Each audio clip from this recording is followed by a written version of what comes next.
नमस्कार, मी गायत्री स्वामी आणि आपण पाहत आहात सकलम.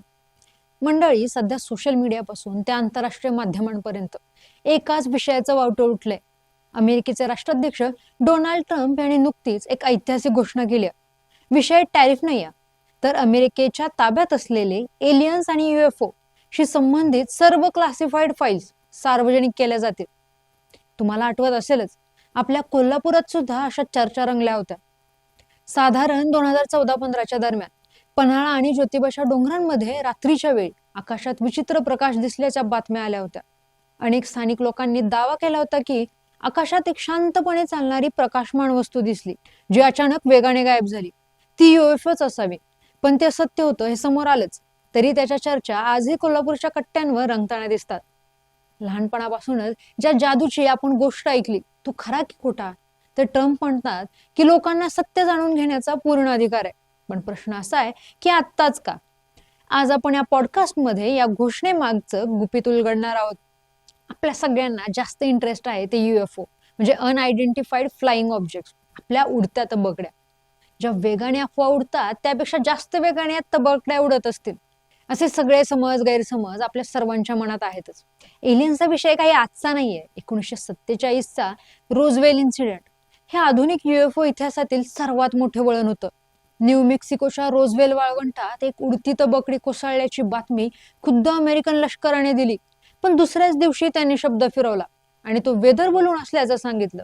आजही लोक मानतात की लष्कराने तिथे एलियन्सचे मृतदेह आणि त्यांचे तंत्रज्ञान लपवून ठेवले आहे. असाच किस्सा आहे जुलै 1992च्या रात्री वॉशिंग्टन DC मध्ये खळबळ उडाली.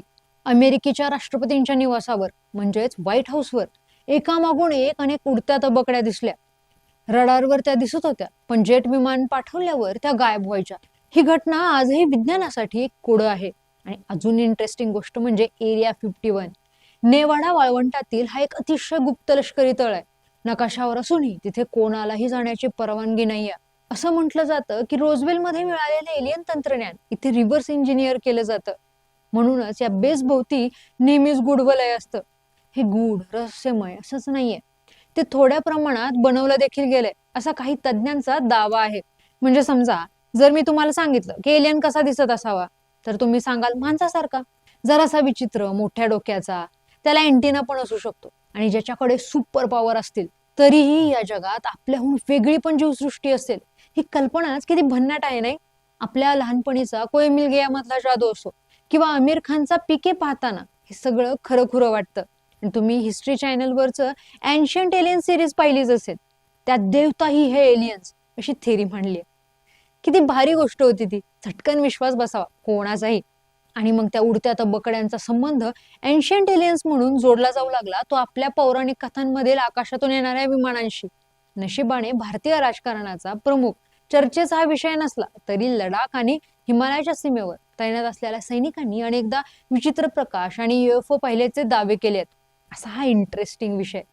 आता ट्रम्प यांनी या फाईल सार्वजनिक करण्यामागे काही महत्वाची कारणे समोर येतात.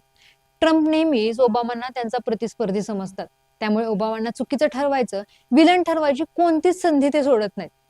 ट्रम्प यांच्या याच ईर्षेतून नवीन वादाची ठिणगी पेटली. माजी राष्ट्राध्यक्ष बराक ओबामा यांच्या एका विधानामुळे.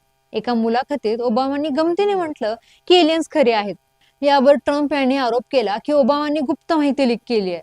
जर ते बोलत असतील तर मी सगळंच बाहेर काढतो असं म्हणत ट्रम्प यांनी हे आदेश दिले. ट्रम्पच्या तडकाफडकी निर्णयामागे बराक ओबामांचं कारण असलं तरी गौड बंगाल काही वेगळंच आहे.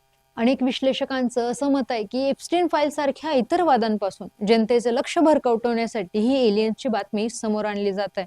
तरी ट्रम्पच्या या निर्णयामुळे एरिया 51 मध्ये रहस्य उलगडणार का? जर खरोखरच एलियन्सचे अस्तित्व सिद्ध झाले तर ते मानवी इतिहासातील सर्वात मोठे वळण असेल. कोण हे 4 लोक, यामध्ये एलियन पण ऍड होतील काय? म्हणजे त्यांनी मानवी सभ्यता पाहिली तर त्यांचं काय मत असेल? तुम्हाला काय वाटतं? ट्रम्पचा हा राजकीय डाव आहे की त्यांना खरंच सत्य जगासमोर आणायचंय? कमेंट्स मध्ये नक्की सांगा आणि पाहत रहा सकलम.